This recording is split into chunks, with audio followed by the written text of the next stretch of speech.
we watched Bone Lake. Me reviewing because it mentions a body of water and there's a boat in it, so me suppose this be the best bet.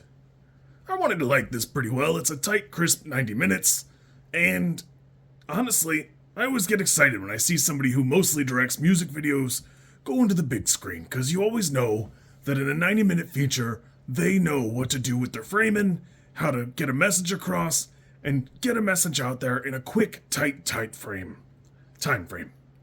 So me knew that Mercedes Bryce Morgan would be doing a good job with what she had.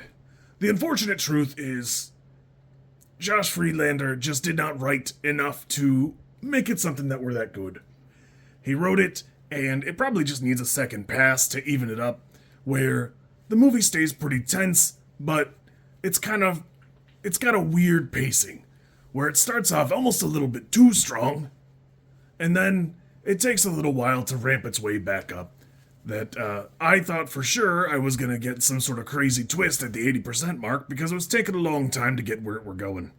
And the answer is probably that the budget was so low it really couldn't afford to have too much craziness. Overall, I like the cast pretty well. I think Alex Rowe does a good job being creepy.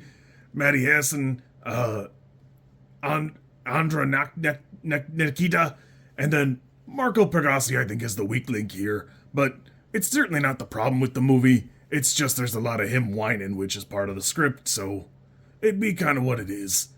Overall, this were pretty fun, but it really doesn't crest over probably a 4 or a 5. It's a pretty fun but forgettable flick. All of the marketing looks a little bit better than the final product, and that's really a shame because marketing looks pretty good if you find it, which I had to kind of dig to find mine, so I actually only noticed it going down the halls to see a different movie. And I went, oh, let me go check that out. Overall, this is fine. It's a real good callback to the type of fiction that The Strangers harken to, where it's got some flirty, tense fun, and that weird anxiety that pours over you in a strange situation. Overall, it'd be enjoyable.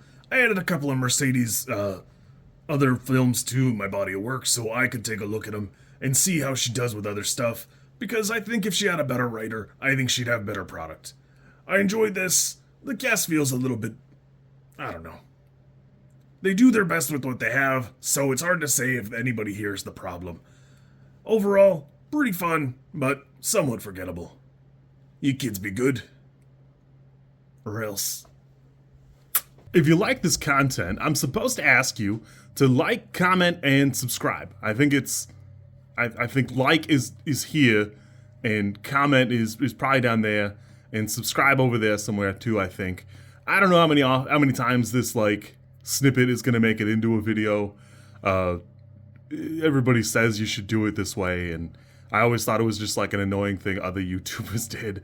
And as you know, I am bad at editing, so if you like it, great, I'm happy for you. If you don't like it, I'm sorry.